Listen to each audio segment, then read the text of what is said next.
Belezura. Agora sim, a Ana tá dizendo aqui, ó.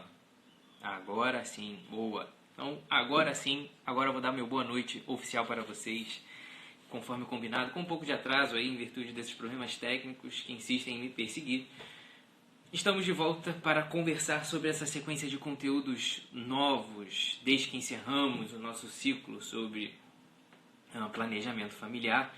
Nós temos recebido muitas dúvidas, muitas perguntas toda vez que eu abro as caixinhas aqui na nossa página em relação a temas que dizem respeito sobre saúde da mulher propriamente, né? E nós começamos nas três últimas semanas, na verdade, falando sobre a campeã de audiência, que é a síndrome dos ovários policísticos. Para quem perdeu, o áudio da live está lá no grupo do Telegram. Falamos sobre a síndrome dos ovários policísticos, passamos, né, na semana seguinte falamos só sobre as dúvidas em relação ao tema, e na semana seguinte ainda voltamos aqui com a nutricionista Marcela para falar só sobre os aspectos nutricionais da SOP, uma vez que eles são extremamente importantes no controle da doença. E hoje voltamos para falar sobre um novo tema que é um queridinho das mulheres que me perguntam sobre problemas de saúde em geral, né, desse mundo feminino, que é a endometriose.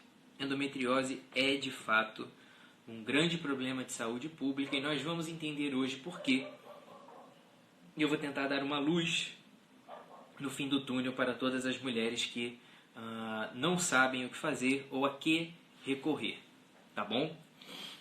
De fato, esse tem sido um dos temas mais pedidos de toda a nossa sequência aí de perguntas que eu coloco lá nas caixinhas, e eu espero que ao final hoje a gente já tenha uma ideia um pouco mais bem compreendida do que é de fato a endometriose e o que ela pode afetar na sua vida e quais são os tratamentos que você deve buscar, quais são as opções que você tem para tratar esse problema, beleza?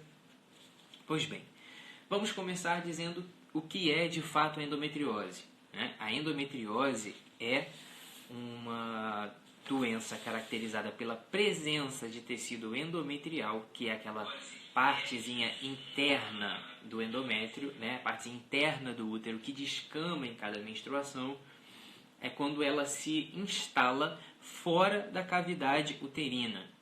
Então, dentro daqueles esquemazinhos que nós já trouxemos aqui em lives anteriores, aquela parte interna que descama durante toda a menstruação e que deve ficar restrita àquele ambiente intrauterino, ela de alguma forma se espalha pela cavidade pélvica e às vezes até para órgãos bem distantes da pelve e se instala ali e vai causar, na verdade, uma infiltração dentro desses tecidos e vai acabar causando uma resposta inflamatória consequente a esse processo infiltrativo de tecido endometrial que está fora do lugar e desequilibrar, na verdade, o ambiente, né, hormonal e neurológico daquela região.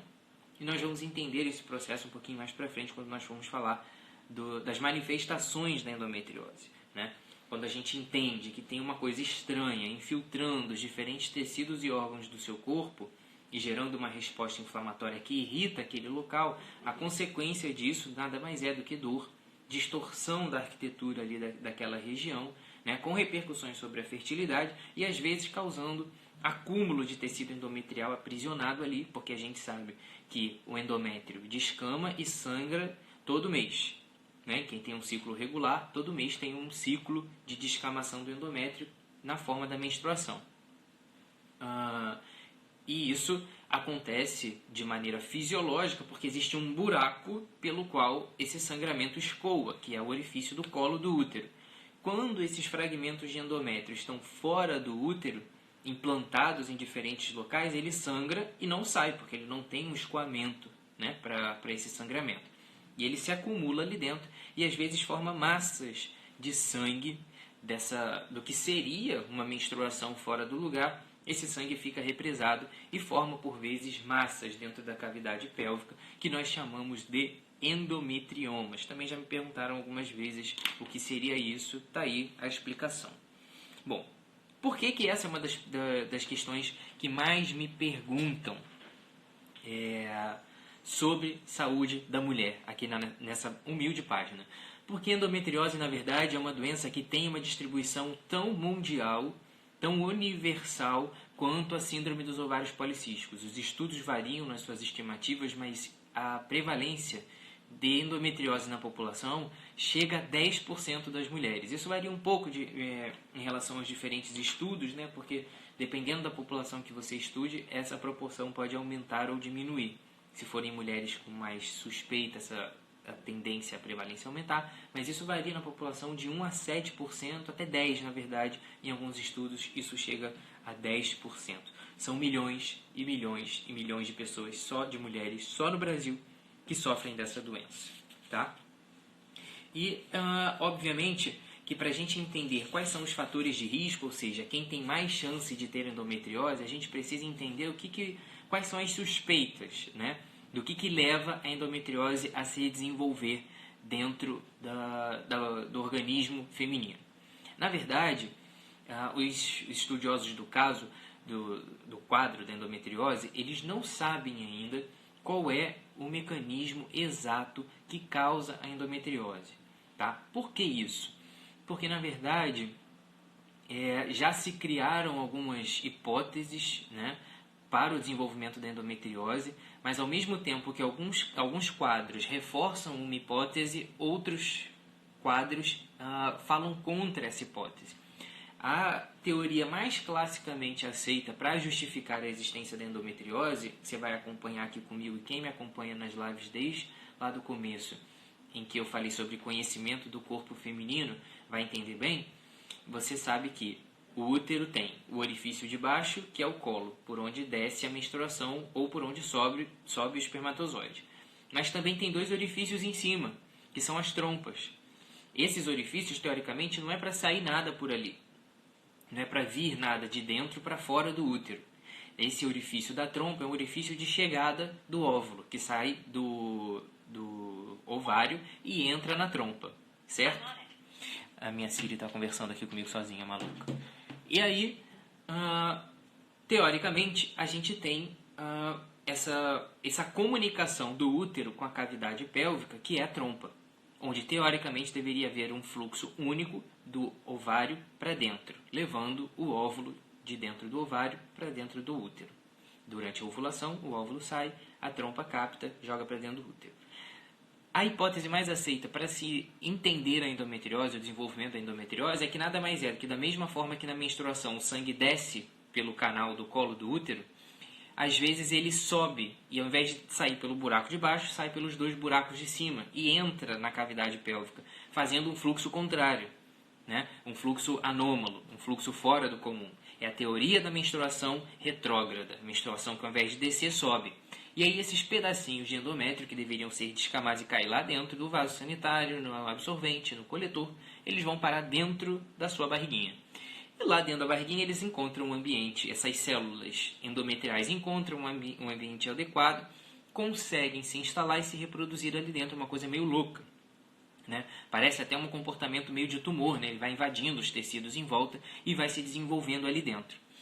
Pois bem, acontece que essa teoria é reforçada pelo fato de que algumas mulheres que têm obstrução da saída da menstruação, tem algumas malformações uterinas em que o sangue não sai, ou seja, fica mais sob pressão ali dentro e tende mais a refluir para cima, né, que é como se fosse um ambiente sob pressão, o que não sai para um lado, sai para o outro. As mulheres que têm esse problema ginecológico com dificuldade de eliminar o sangue da menstruação têm maior proporção de endometriose. Então isso reforça a hipótese. Mas, ao mesmo tempo, já se viu que meninas, adolescentes que ainda não menstruaram também têm endometriose. E aí essa teoria meio que não explica tudo, né? E aí fica aquela coisa meio na dúvida. Será que é só isso? Na verdade, o que a gente sabe hoje em dia é que endometriose provavelmente tem uma influência multifatorial. Por quê? O que se sabe é que 90% das mulheres têm um certo refluxo de menstruação para dentro da barriga toda vez que menstruam. E a proporção de mulheres com endometriose no mundo chega no máximo a 10%, então essa conta não fecha. Então o que se acredita também? Que uma parte desse endométrio que reflui para dentro da barriga, na verdade consegue ser captada e depurada por células de defesa que se encontram dentro do abdômen e que, portanto, uma deficiência local dessa imunidade, dessa capacidade das células de defesa de limpar o seu abdômen a cada menstruação, também podem favorecer com que o endométrio ali se instale.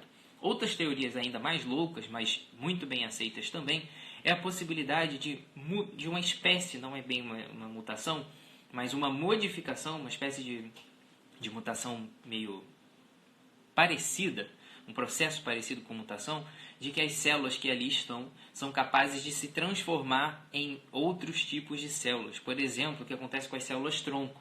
São células indiferenciadas, que nem tem, por exemplo, lá na medula. Elas são indiferenciadas e elas conseguem se transformar em novas células de acordo com o estímulo externo que recebem. E acredita-se que isso também participe da formação da endometriose. Isso poderia justificar, por exemplo, porque pacientes, mulheres que nunca menstruaram ainda, adolescentes que nunca menstruaram, tenham endometriose. Porque essas células que estão lá e que inicialmente eram para ser células da parede do abdômen, se transformam em células do endométrio. Não se sabe porquê, muito doido, mas fica aí essa possibilidade. Sendo assim, a gente entende que a endometriose pode acometer vários locais, várias estruturas adjacentes ao útero na pelve. Porque se a menstruação, ao invés de descer, ela sobe e se instala ali em volta, basicamente, a gente entende que os locais mais comuns em que a endometriose pode acometer são o ovário, as trompas, a própria superfície do útero, a parede da pelve em volta, né? Todas essas regiões onde a menstruação cai e não é adequadamente higienizada pelas células de defesa, todas essas estruturas podem sofrer com endometriose. E aí entra um outro grande problema que muitas mulheres com endometriose profunda podem sentir. Porque ela não vai só no ovário, na trompa, ela não vai só nos ligamentos em volta do útero, na parede da pelve, ela vai também para o intestino, ela vai também para a bexiga, ela vai também para o ureter. E aí essas mulheres acabam tendo sintomas que não tem nada a ver com menstruação durante o período menstrual. E aí começa a acender aquele sinal de alerta. Essas mulheres podem ter dor, não só uma menstruação extremamente dolorosa, mas elas podem ter dor na barriga fora da menstruação, dor na pelve fora da menstruação. Né? São mulheres que têm dor crônica, são mulheres que têm dor na relação sexual, porque a mobilização da estrutura da pelve, dos ligamentos da pelve, da parede da pelve durante a relação, durante a penetração, mexe com esses focos inflamados de endometriose na pelve e gera uma dor exacerbada. E o mais louco de tudo, que essa é uma das partes mais interessantes e que eu mais tenho a contribuir, que eu acho que eu mais tenho a contribuir para você, mulher, que vive esse dilema da dor pélvica associada à endometriose. Uma das coisas mais incríveis e que a gente começa a entender melhor hoje em dia e aceitar melhor é que no começo do processo da endometriose, a dor é porque o tecido endometrial se infiltrou na pelve, causou inflamação e desarranjou o lugar. Os produtos da inflamação irritam a pelve e geram dor. Depois disso, depois de vários anos, vários meses, estimulando essa resposta inflamatória dolorosa, às vezes a gente trata a doença, né? O que acontece muito. Qual é a história natural da doença da mulher que chega no ginecologista? Ela chega às vezes com uma dor meio vaga, uma queixa meio vaga de dor na relação, desconforto, uma menstruação cada vez mais dolorosa. Mas esses são sintomas comuns a muitos problemas ginecológicos, mais comuns, como os miomas, né? A adenomiose, ou às vezes o médico toma aquele quadro só como uma menstruação mais dolorosa mesmo e não pensa na possibilidade de endometriose.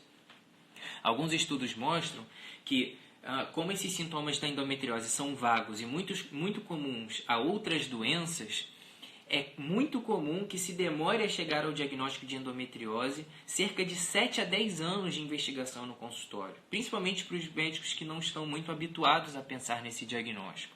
Claro que existe uma tendência de mudar muito isso, né? Porque a convivência com a doença vai melhorando a capacidade de dar o diagnóstico. O diagnóstico da endometriose é muito difícil, apesar de que muita gente recebe o diagnóstico erradamente de endometriose. Eu vou explicar por que mais à frente.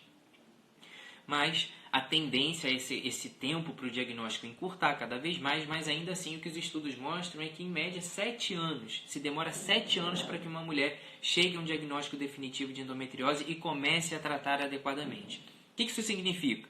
que essa mulher ficou ali, desde que ela começou a apresentar os sintomas, ela ficou com a pelve dela inflamada, entre aspas, pela presença do endométrio fora do lugar, por cerca de 7 anos. Isso é quase uma década de doença maltratada.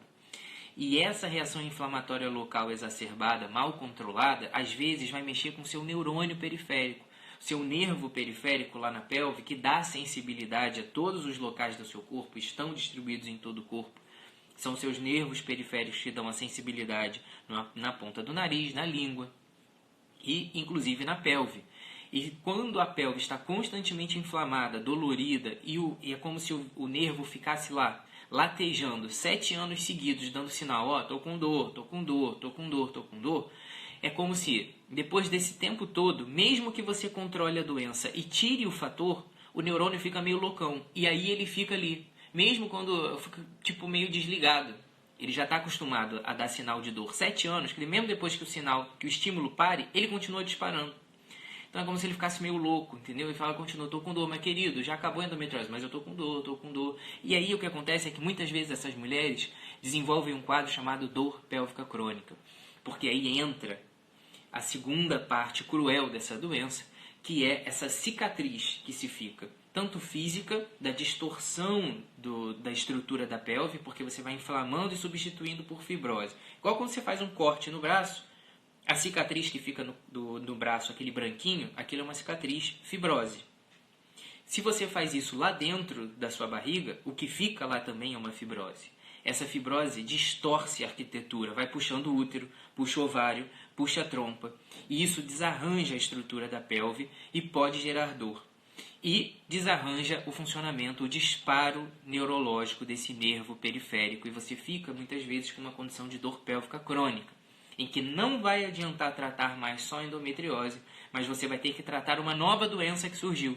A doença passa a ser a dor, que é a dor pélvica crônica, uma entidade ginecológica de fato à parte, que pode ser consequência da endometriose, mas também de outros quadros. Existem outras doenças que ficam disparando o sinal de dor por anos e que depois você trata, tira o problema, mas a dor continua mesmo que a doença tenha ido embora.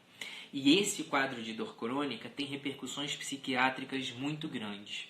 Por isso que muitas vezes, quando eu vou abordar uma paciente que tem um histórico de endometriose de longa data, o perfil típico dessas pacientes é uma paciente que chega ou no desespero ou com uma nuvem negra em cima da cabeça dela. Porque todo paciente que tem dor crônica tem maior tendência a quadros psiquiátricos depressivos. É óbvio que ninguém aguenta ficar todos os dias da sua vida lembrando que está com dor. Já se imaginou o dia inteiro alguém te espetando em algum lugar? Você vai a um estágio, né, de desequilíbrio emocional muito grande, porque ninguém aguenta viver com dor o tempo inteiro. Pois bem, além disso, a endometriose tem repercussões emocionais por outra via, porque ela vai atingir também o desempenho sexual da mulher e do casal, obviamente, de forma geral, porque a mulher com dor perde a libido, não consegue ter relações.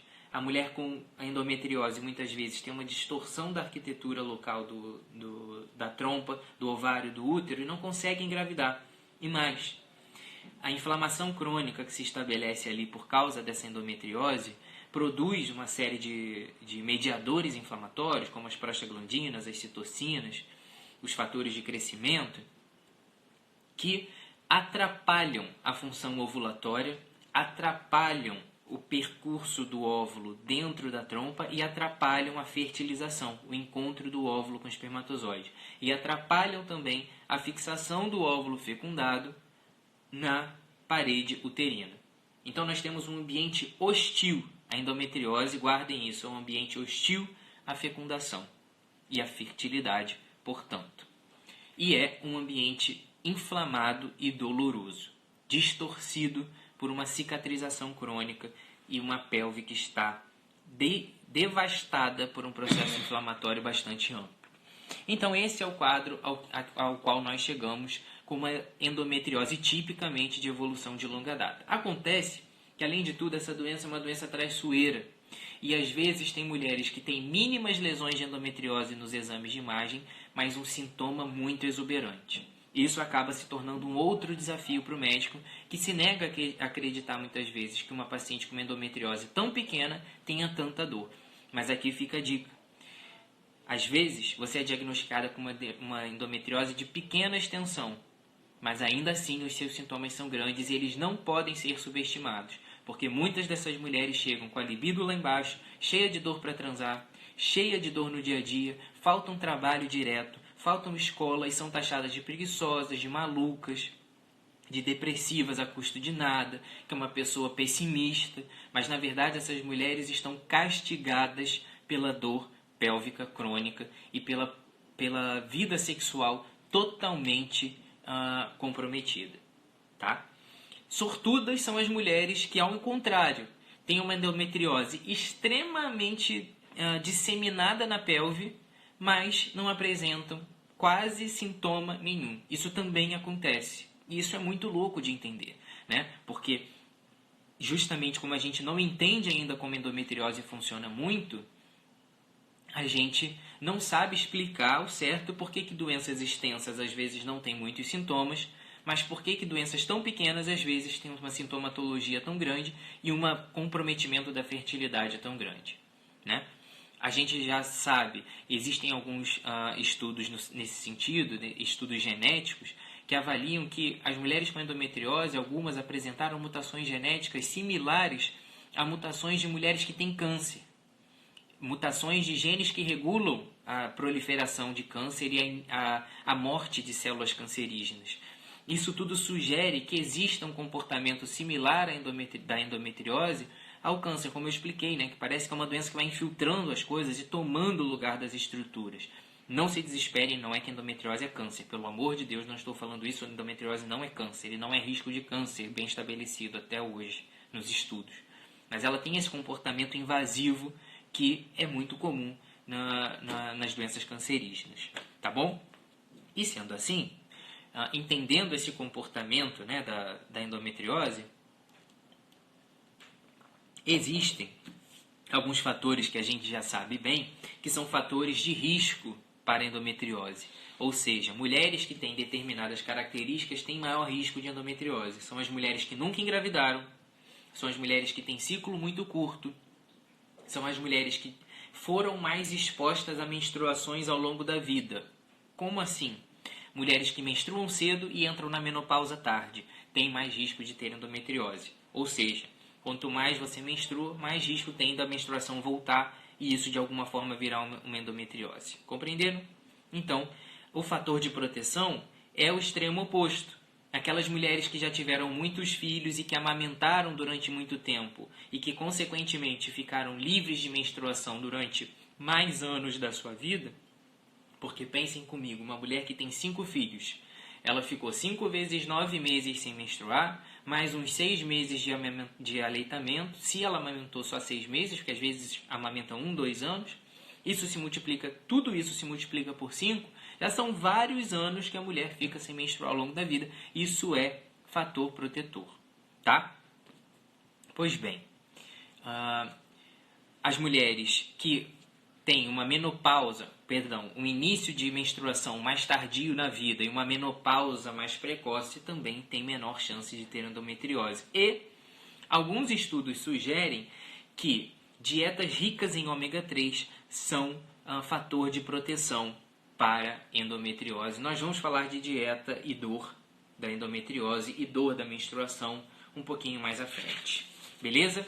Então, prosseguindo com o nosso raciocínio, né, a gente chega nesse ponto de como a endometriose se manifesta na sua vida.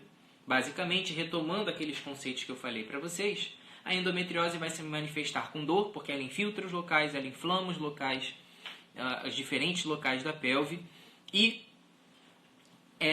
esse ambiente inflamado é doloroso, então dá dor para menstruar. Essas mulheres com endometriose tipicamente têm uma menstruação muito dolorosa. E como ela é uma doença progressiva, geralmente são mulheres que começam a ter uma menstruação mais dolorosa na adolescência e essa doença vai progredindo. Então fica aqui a primeira pista, o elemento chave que deve motivar você a procurar um médico.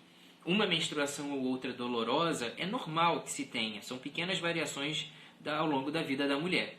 Mas uma adolescente que começa a ter uma menstruação muito dolorosa e a coisa só piora, tá faltando trabalho, tá faltando a escola, tá alterando o humor, as atividades diárias dela, é porque essa dor está fora do padrão, procure um médico. Isso pode acontecer com as adolescentes, mas também pode acontecer com as mulheres adultas, em algum determinado momento isso começar.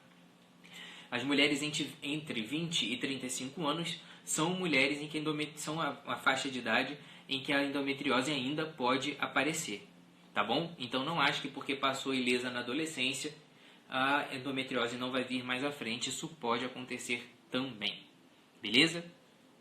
Então, basicamente, o sintoma principal é a dor. Dor na relação, dor para menstruar e às vezes dor sem estar fazendo nada, tá? Aquele mecanismo que eu falei para vocês da dor pélvica crônica do ambiente que está constantemente inflamado. A outra repercussão, e aqui cabe a gente fazer uma observação engraçada, não tão engraçada para quem passa por isso, obviamente, é que existem ainda outras hipóteses sobre o desenvolvimento da endometriose, que é a disseminação de tecido endometrial pelos vasos linfáticos ou pelo sangue. Como assim? Os vasos linfáticos são aqueles vasos que fazem a drenagem linfática. Já ouviu falar? Basicamente, aquele líquido que extravasa dos vasos para o ambiente externo, né, extracelular. Quando você faz drenagem linfática, você está empurrando o líquido de volta, tentando empurrar o líquido de volta para esses canalículos de drenagem de líquido que sobram no seu organismo. E os vasos sanguíneos, vocês sabem muito bem do que se trata. Existe uma hipótese de que o tecido endometrial consegue circular nesses vasos e cair em órgãos adjacentes, aleatoriamente. Não por acaso, existem casos descritos de endometriose no pulmão. E aí a gente não tem como entender como é que a menstruação subiu para o pulmão. Obviamente a mulher não aspirou endometriose, não aspirou menstruação, nem tomou um copo de menstruação e o negócio desceu para o pulmão. Então, assim, são coisas bastante bizarras, mas que podem acontecer e já foram descritas, tá?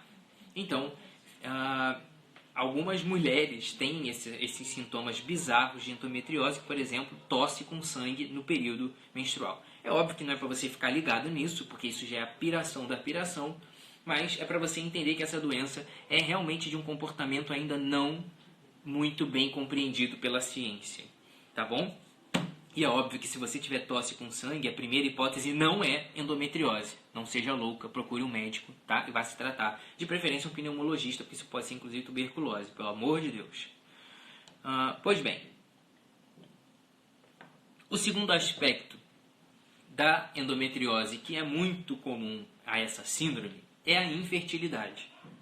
Por tudo isso que eu já falei, o tecido endometrial se fixa no ovário, na trompa, altera o ambiente da ovulação, distorce a arquitetura da trompa. É como se ela castigasse ali o caminho, botasse uma série de empecilhos, de traves fibrosas e aquele tapete felpudo da trompa, onde o óvulo vai rolar bonitinho para cair dentro do ovário, dentro do útero, ele não consegue percorrer, porque aquilo ali está cheio de buraco, cheio de quebra-mola, cheio de um monte de coisa, e o óvulo não consegue fazer o seu caminho. Nem o espermatozoide, ou às vezes eles se encontram, até uns guerreirões lá conseguem se encontrar, mas não conseguem voltar para o útero e se fixar. Então fica realmente um ambiente hostil, que a gente chama, para toda essa função reprodutiva da mulher. Esse conjunto de fatores altera de maneira determinante a função reprodutiva do casal. A endometriose ainda pode aparecer, como eu falei para vocês, na forma de uma massa, né? Um cisto volumoso no ovário. Por quê? Às vezes o foco de endométrio vai se implantar lá na superfície do ovário. E ele começa a sangrar ali dentro, mas o sangue fica contido pela capa de fibrose que se fez ali, daquela reação inflamatória. E aquilo vira realmente uma casinha de sangue. E aquele tecido endometrial que está ali, por algum motivo, não morreu totalmente, digamos assim. E a cada ciclo menstrual, você estimula o seu endométrio a descamar e estimula aquele pedacinho de endométrio impregnado no ovário a menstruar junto.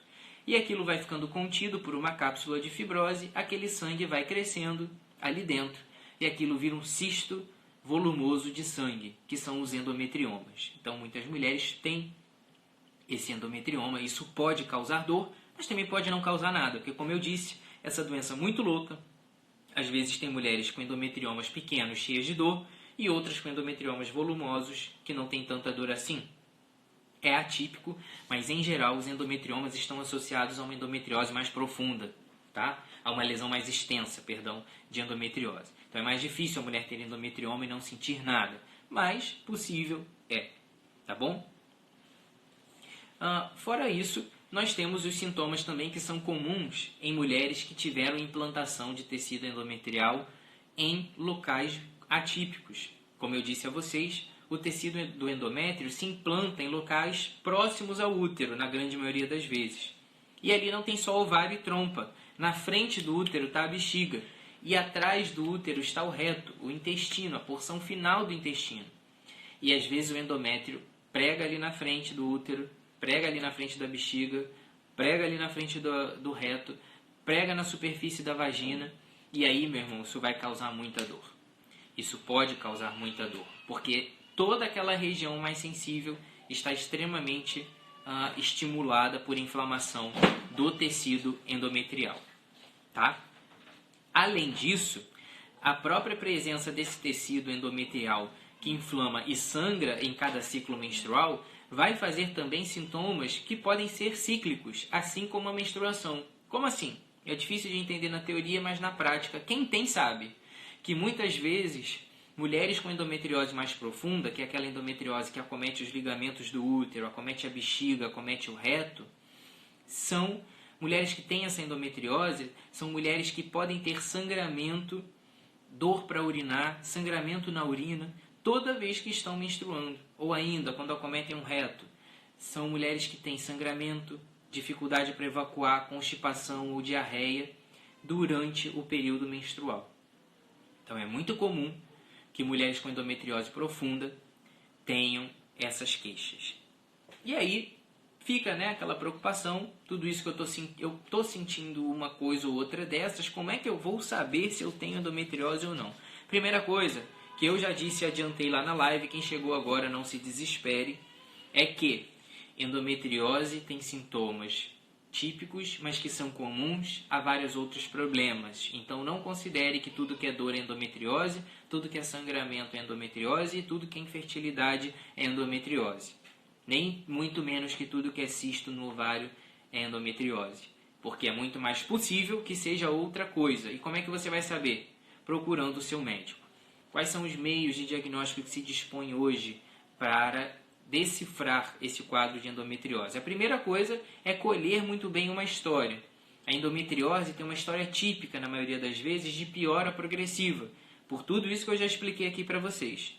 Não é coisa que dá e passa, tá? Além disso, um bom exame físico do médico às vezes consegue identificar algumas porções que estão mais fibrosadas, que estão mais aderidas, um útero que não mexe tanto no toque vaginal e que é extremamente doloroso, né, em maior ou menor grau, mas pode ser bastante doloroso.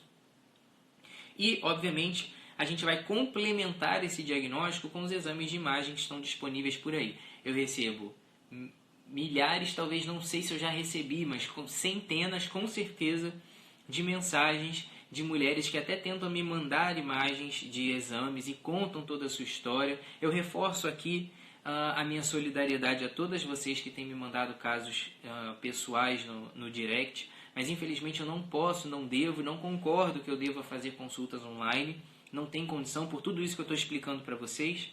Diagnóstico de doença é olho no olho, é exame físico, tem que botar a mão, tem que examinar e tem que olhar o exame com calma.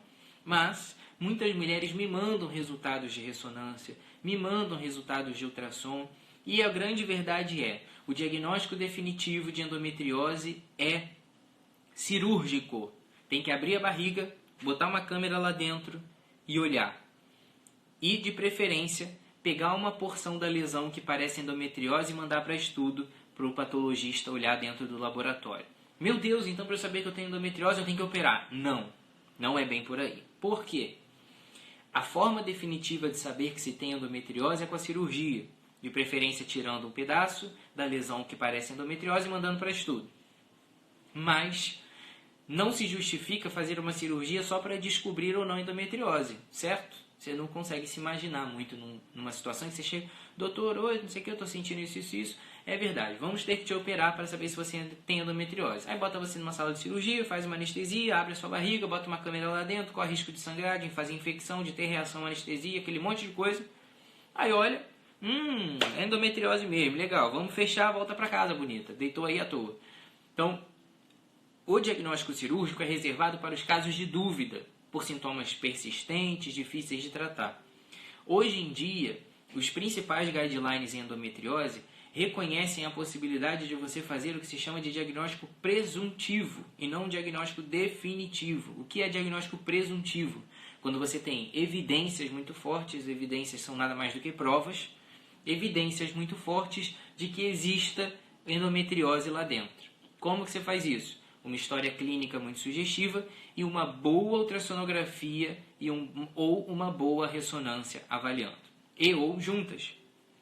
Não é necessário em todos os casos, mas resolve a maioria das vezes. Às vezes, com esses próprios exames de ultrassom e ressonância, você não vai conseguir identificar e vai ficar na dúvida se é uma doença, se é outra doença ou não, e aí você vai fazer uma cirurgia. Provavelmente seu médico vai te propor. Isso não é um absurdo, mas tem indicações específicas. Agora, uma observação muito importante sobre ultrassom e ressonância para diagnosticar endometriose é que os guidelines também reconhecem que não adianta ficar pedindo ressonância e ultrassom para todo mundo. Primeiro, tem que ser feito para as pacientes que tenham alta suspeita. Segundo, tem que ser feito por profissional habilitado, porque eu já falei disso aqui em algumas ocasiões. É muito comum que mulheres que chegam no consultório do médico com dor. Então tá bom, vou pedir essa ressonância aqui, não examinou direito, não viu nada. Mas para tirar a dúvida, eu vou pedir essa ressonância aqui. Vai lá, faz essa ressonância aqui, minha filha, e bota na indicação da ressonância: suspeita de endometriose ou dor pélvica. Aí a amiguinha vai lá na clínica do médico, faz a ressonância e aí ele não vê nada. Vê uma coisa meio inespecífica lá no meio do útero, um emaranhadozinho ali, uma coisa que pode ser só um artifício da imagem, que não significa nada. Mas na dúvida, o que ele faz? Escreve lá no final: espessamento do uterossacro sugerindo endometriose. Pronto. Isso é a saída perfeita para quem quer achar alguma coisa na ressonância. E muitas mulheres vêm com isso no laudo e acabam sendo taxadas como endometriose, e às vezes isso tem uma repercussão psicológica enorme e muitas vezes isso não é nada. Então a ressonância, não adianta ficar procurando ressonância pelo plano onde tem vaga. Tem que fazer com um profissional experiente, que saiba avaliar a endometriose direito. No meu consultório, por exemplo, chegou com suspeita de endometriose, primeiro que não é todo mundo com dor que chega no meu consultório que eu peço o exame. Segundo, chegou no meu consultório com diagnóstico suspeito de endometriose, a primeira coisa que eu explico: você vai fazer essa ressonância aqui, se eu achar que tem que fazer ressonância. Ou você vai fazer esse ultrassom aqui, que eu acho que você tem que fazer. Se for a ressonância, só tem um profissional aqui no Rio que eu indico para fazer, que na maioria das vezes não cobre pelo plano. E é caro pra caramba para fazer, mas é o dinheiro que vale a experiência e o diferencial dessa profissional que faz, que é uma mulher que faz aqui no Rio de Janeiro, que é referência para a cidade inteira. E se for ultrassonografia transvaginal que tenha que fazer, é com preparo específico, e aí é outra, única médica que eu confio e indico aqui também. Porque senão, ou vai vir tudo, ou não vai vir nada. E aí a gente fica perdido igual e a pessoa gastou o exame à toa. Então eu sempre explico: não adianta ficar caçando o exame de endometriose pelo plano, porque não vai achar, na maioria das vezes. Tem que ser um profissional experiente, de confiança. Aqui no Rio, eu, por exemplo, só tenho duas. Uma para ressonância e uma para ultrassom. Talvez exista uma outra que eu ainda não conheça. Mas eu tenho certeza, eu digo para você, que aqui na cidade do Rio de Janeiro, que é um centro de referência, se tiver nos dedos das mãos, os profissionais que sabem fazer ressonância ou ultrassom em endometriose, é muito.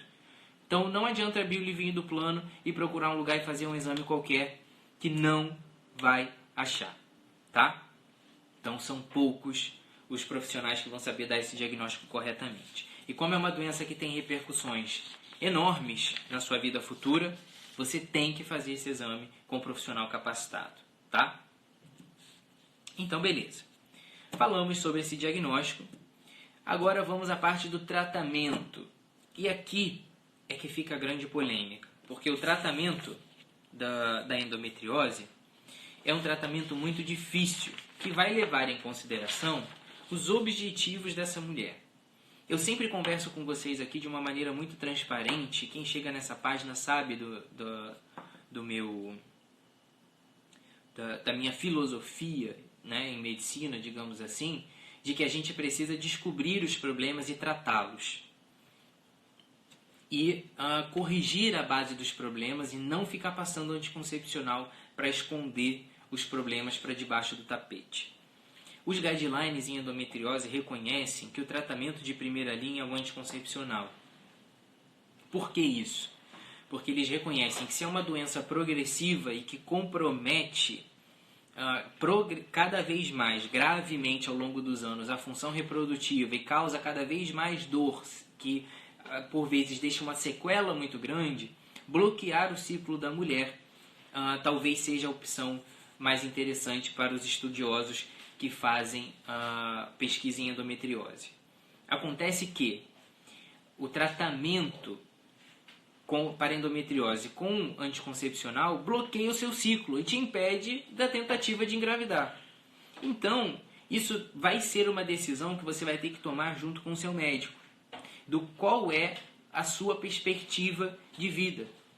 Né? Às vezes, uma adolescente que não tem perspectiva de engravidar e tem um quadro de endometriose grave, muitas vezes o médico vai indicar para ela uma terapia hormonal para inibir os focos de endometriose, e nem todos eles são com anticoncepcional, a maioria deles é, mas nem todos são, e vai suprimir o ciclo temporariamente até que aquela mulher possa buscar a gestação, vai casar, vai começar a vida familiar dela, e ela precisa se proteger, né, de toda essa distorção da pelve que eu falei, para que não chegue no início da vida familiar dela com a sua fertilidade comprometida, porque a endometriose é progressiva e ela destrói a arquitetura da pelve, e uma vez que destruiu, é difícil voltar atrás.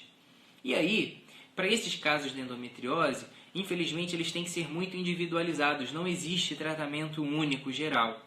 Para controle de dor, o que nós temos é o controle da dor local, com anti-inflamatórios. Você vai ter que ver, obviamente, se você tem alergia a algum ou não, mas para a mulher que está buscando engravidar ou que quer usar o método natural, você tem que pensar que a alternativa que te resta é fazer controle de dor e ver até onde você vai conseguir levar essa doença progressivamente e se ela vai avançar ou não. Por que eu estou dizendo isso? Porque a evolução da endometriose ela não é invariavelmente para piora. Tem algumas mulheres, um percentual de mulheres que faz terapia para controle de dor e depois de um tempo aquilo estabiliza e a endometriose para de progredir. Outras pioram progressivamente, para essas muitas vezes os médicos indicam terapia hormonal de supressão do ciclo ou alguma terapia similar que controle os focos de endometriose. Nem todas as terapias hormonais para controle dos focos de endometriose são anticoncepcionais. Eu já escrevi sobre isso aqui algumas vezes e hoje a gente está tendo a oportunidade de falar mais sobre isso. Eu não tenho muitas vezes como falar sobre esse assunto extremamente complexo numa caixinha de perguntas, então eu só vou começar a citá-los depois desse esclarecimento inicial aqui na live. Por isso que é importante as mulheres assistirem elas antes de perguntarem sobre endometriose ao longo dessa semana que eu vou abrir aqui no finalzinho. Então, a terapia hormonal para inibição dos focos de endometriose, uma das opções reconhecidas pelos guidelines, né, pelas diretrizes internacionais, é o contraceptivo. Mas lembrando, nós já discutimos aqui incansavelmente todos os potenciais efeitos colaterais e os efeitos não toleráveis por grande parte das mulheres, especificamente aquelas que nos procuram aqui nessa página e estão decididas a mudar de vida. Então a gente precisa entender que na decisão ou na contraindicação de uso de terapia hormonal, a gente tem que fazer o controle da dor. E aí a gente vai fazer isso com anti-inflamatórios. Às vezes o controle da dor crônica vai vir com medicações inibidoras de dor crônica. Muitas dessas medicações são antidepressivas, são anticonvulsivantes, e são N medicações que podem ser usadas, mas têm efeitos colaterais importantes e precisam ser prescritas por médicos. Então, essas medicações têm que ser muito bem avaliadas, porque descobriu-se que algumas medicações que tratam depressão, tratam quadros de convulsão, elas têm esse efeito colateral bom de inibir a dor. Então, são boas opções para mulheres que querem fazer controle de dor, tá? Então, é importante você avaliar isso com seu médico, é importante que ele tenha experiência em abordagem de dor pélvica crônica, porque na ausência de indicação de se fazer terapia hormonal e na falta de desejo da paciente disso, e basicamente, principalmente para as mulheres que querem engravidar e que querem manter o seu ciclo, elas têm que fazer o controle da dor, porque elas não vão bloquear o ciclo porque elas estão tentando engravidar. E óbvio, se você toma contraceptivo, se você toma anticoncepcional hormonal, a gravidez nunca vai ser uma possibilidade para você, tá? E aí é importante a gente saber dessas opções. Além das terapias hormonais convencionais, de pílula, por exemplo, que eu não tenho muita afinidade por elas, como vocês bem conhecem, existe hoje uma opção no mercado que é o Dienogest, que é uma progesterona, é um tipo de hormônio, é um análogo da progesterona, que faz uma função de modulação hormonal, né, sobre esses focos anômalos de endometriose no organismo.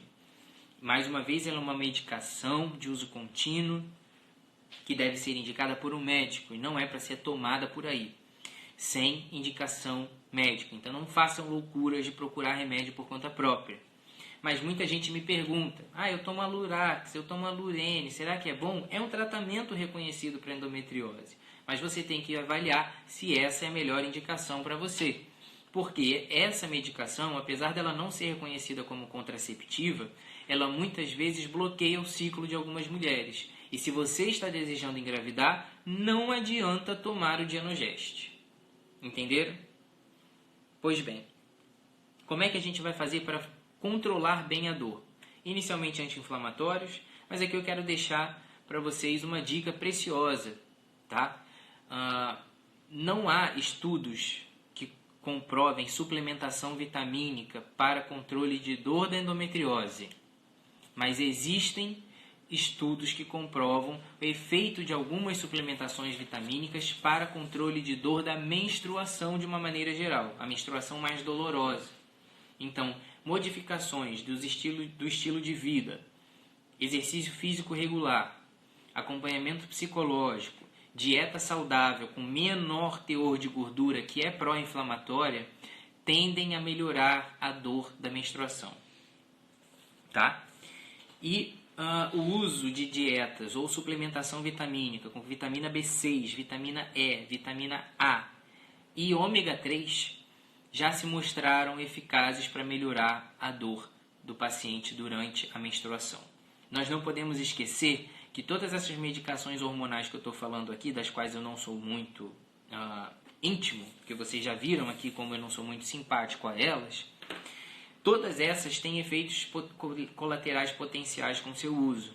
Como nós já falamos aqui, alterações de libido, alterações emocionais, com tendência à depressão, alterações do metabolismo, efeitos colaterais, principalmente na presença do estrogênio, aqueles efeitos indesejáveis de dor de cabeça, enjoo. O sangramento irregular vai aparecer quando você fizer terapia hormonal. E da mesma forma, você, na terapia com estrogênio principalmente, nas pílulas combinadas, como nós já bem falamos aqui em outras lives, risco tromboembólico, aumento do risco cardiovascular de uma maneira geral, tá?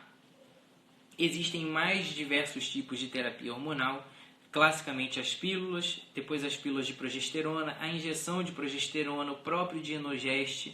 Todos esses são terapias hormonais e você vai ter que avaliar junto com o seu médico se está no momento de você fazer isso, ainda que temporariamente ou não. Porque não adianta ficar adiando os planos de engravidar. Eu sempre bato nessa tecla aqui. E aqui as mulheres que fazem método natural estão um passo à frente, porque sabem identificar o seu período fértil e usar isso a seu favor. Como nós já falamos anteriormente, dedicamos um aulão exclusivo a isso. Usar o seu período fértil a seu favor. Tá? Quem sabe do seu período fértil identifica mais precocemente o momento de fertilidade e consegue engravidar mais cedo. O conselho que eu sempre dou para as mulheres com endometriose: Não adiem o plano de gestar, porque por tudo isso que eu já conversei aqui hoje, a tendência é dificuldade para engravidar lá na frente. E tudo na vida você pode conquistar depois. Agora, a sua janela de fertilidade vai começar a decrescer a partir dos 35 anos. As suas chances de engravidar vão diminuir. Então não adianta jogar contra o tempo, porque o tempo nesse caso é impiedoso. Se você adiar demais, você vai ter o tempo e a endometriose contra você. E aí não vai adiantar chorar depois. Eu já expliquei para vocês, ao longo de perguntas nas caixinhas, por que eu sou contra a reprodução assistida. E muitos guidelines colocam a reprodução assistida como uma perspectiva, a qual eu sou totalmente avesso a essa recomendação, por questões morais minhas, né? Mas ainda assim a presença da endometriose muitas vezes dificulta o funcionamento da própria reprodução assistida. Então isso fica essa dica para mesmo aquelas mulheres que ainda assim desejam fazer reprodução assistida depois, vai haver essa dificuldade. O tratamento cirúrgico, muitas vezes, de tirar focos de endometriose, tá? Abrir a barriga, botar uma câmerazinha lá dentro e arrancar focos de endometriose, já se mostrou eficaz para a melhora da dor nos quadros refratários. Ou seja, a mulher fez tratamento com anti-inflamatório, periódico, fez as modificações de estilo de vida, exercício físico, dieta saudável, suplementação, fez tudo bonitinho, tentou uma terapia hormonal às vezes, porque a dor às vezes é incapacitante, a terapia hormonal vai te dar qualidade de vida. Nesse caso, ao invés de te tirar qualidade de vida, ela pode acabar te dando qualidade de vida. E você vai ter, ainda assim, sintomas refratários. Nesses casos, os especialistas recomendam que você pode, orientam, na verdade, que você pode fazer um tratamento cirúrgico para ressecar os focos de endometriose. E que as mulheres que têm infertilidade associada à endometriose e não tem nenhum outro motivo para a infertilidade, podem se beneficiar da ressecção dos focos de endometriose para tentar engravidar espontaneamente. Então aqui não tem mistério, você tem que acompanhar com o especialista para poder entender em qual momento da doença você está, se existe algum critério de infertilidade, se você quer engravidar, qual vai ser o melhor tratamento para você tentar engravidar, porque existe a possibilidade de ainda tentar naturalmente, de induzir a ovulação para aumentar os riscos de engravidar. Então, tudo isso tem que ser abordado. A endometriose é uma doença cruel que não tem receita de bolo, tá bom? Então, existem N possibilidades de tratamento, como eu já passei por várias delas aqui. E você vai ter que entender junto com o especialista qual é a sua opção. Nem sempre ela vai ser hormônio, nem sempre ela vai ser cirurgia. Uma coisa eu digo sempre: a endometriose vai cursar com dor cada vez maior e infertilidade pode aparecer em algum momento. Não adie seus planos de engravidar e não seja negligente, faça um acompanhamento adequado com seu médico, para que você não chegue num estágio irreversível muitas vezes em que a cirurgia já não vai resolver muito e que você não vai ter grandes benefícios da cirurgia para resolver a sua questão, tá? Aqui fica sempre, já estamos chegando ao final dessa live, né? Quase que já estamos chegando lá nos minutinhos finais. A mensagem que fica sempre é, que eu sempre procuro valorizar aqui: endometriose talvez seja um dos poucos diagnósticos em que seja bem estabelecido o efeito benéfico de uma terapia hormonal, em que você vai acabar se protegendo da dor e evitando casos de sequelas graves da doença. Mas isso não vai te garantir fertilidade. Então não se apoie nisso para achar que quando você parar vai conseguir engravidar fácil. Não adie seus planos. Segunda coisa, busque hábitos de vida saudável, porque o controle da dor passa muito por isso. Então não deixe de investir em alimentação adequada, suplementação vitamínica adequada e exercícios físicos. E não se esqueça, tá, de fazer um acompanhamento médico com um profissional capacitado na área, para que você não perca tempo de diagnóstico e já chegue com sequelas graves ao consultório, tá bom? Nesse caso, um bom acompanhamento, uma boa prevenção de complicações e um bom acompanhamento do quadro especificamente vai te prevenir de alguns estresses lá na frente. Porque às vezes, mesmo que você esteja tomando os cuidados, mas veja que a doença está progredindo, já vai te liberar aquele sinal de alerta de que vou investir na minha gestação logo, porque depois a coisa pode piorar. Tá bom? A última mensagem que eu quero reforçar, porque eu já falei lá no início, é: não se desespere, tá? E não aceite o rótulo de paciente pessimista, paciente depressiva, paciente que fica reclamando demais porque está com muita dor. Endometriose pode doer muito, pode interferir na sua função sexual, na sua função cognitiva, pode te tirar do teu trabalho e ser um quadro grave. Então não negligencie isso e não aceite um diagnóstico de que isso está na sua cabeça. Procure um tratamento multidisciplinar e lembre-se que muitas vezes, mesmo que você já faça o tratamento adequado, a dor pode não sumir e você vai precisar de medicações específicas que tratem a dor pélvica crônica, tá? Para você retomar qualidade de vida. Então não desista do seu diagnóstico, não desista do seu tratamento e busque sempre ajuda capacitada, tá bom? Próxima live, semana que vem, será de perguntas sobre endometriose. Na quarta-feira à noite, como de costume, eu vou abrir para perguntas. Vocês sempre lotam a caixa de perguntas. Eu abro e boto no título: perguntas sobre endometriose. Aí a fulana vai lá e me pergunta se tem que tomar ácido fólico para engravidar. Vocês acabam atrapalhando a própria live de vocês. Eu abro para pergunta pelo menos 2 vezes por semana. Então não gastem a pergunta do ácido fólico na caixinha da endometriose, porque eu não vou responder. Então, ao final desta live de hoje especificamente, eu vou abrir para perguntas mais tarde. Essas perguntas de hoje à noite são perguntas aleatórias que vocês podem fazer. Na semana que vem, antes da próxima live de dúvidas de endometriose, as perguntas serão sobre endometriose. Eu não vou responder outras, ok? Então, a última dica que eu digo, eu abri a caixinha de perguntas ontem e não consegui responder, porque eu não consegui parar, tá? Jornada dupla não tem jeito. Então, jornada quíntupla, tá? Perdão. A live semana que vem não será na quinta-feira, será na terça-feira, tá bom, queridos? A próxima live, vamos fugir um pouquinho da nossa programação de quinta e quinta, vai ser quinta, hoje foi quinta, semana que vem será na terça-feira. Então na segunda-feira à noite eu vou abrir para perguntas sobre endometriose, tá? Não se esqueçam.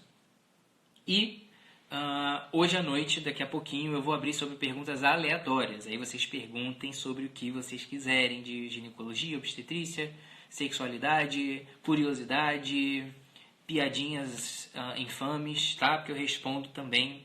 Gosto de piadinhas infames para divertir a minha noite e a de vocês. Tá bom? Então é isso. A gente se vê na próxima terça-feira, às 9h30 da noite, se eu não me engano. Estou consultando minha equipe de produtores aqui, 9h30 da noite. 9h30 da noite, tá? Eu tenho sério problema de memória, estou procurando uma suplementação vitamínica para tal. Mas eu tenho minha equipe que me ajuda bastante com esse problema senil. E a gente vai se ver então na terça-feira à noite, na terça-feira às 9h30, segunda noite, eu vou abrir para perguntas. E hoje tem pergunta também, depois da live. Tá bom? Então a gente se vê, galera. Muito obrigado por mais essa participação massiva. Tem gente aqui me pedindo, se eu não me engano, a gente que pediu aqui foi a tia da Maria Alice, pediu para fazer a próxima live com ela, para mostrar a Maria Alice aqui. Maria Alice, essa hora, está praticamente dormindo, né? Porque ela tem uma certa dificuldade, mas quem sabe, né? Numa dessas aí eu não boto Maria Alice. Eu vou mostrar a foto para vocês que ela estava aqui estudando endometriose comigo antes da live entrar. Recado final que está acabando, últimos segundos. Não esqueçam que o áudio dessa live vai para o Telegram. Se você ainda não está cadastrada, entra no link lá na bio, botãozinho para se cadastrar no Telegram.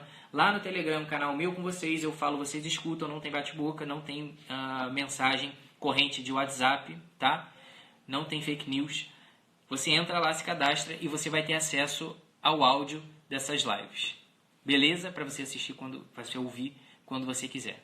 Então nos vemos por aí. Quem sabe a Maria Alice não vem aqui na próxima, acho difícil. Mas vocês vão ficar com o aperitivo aí também, vou botar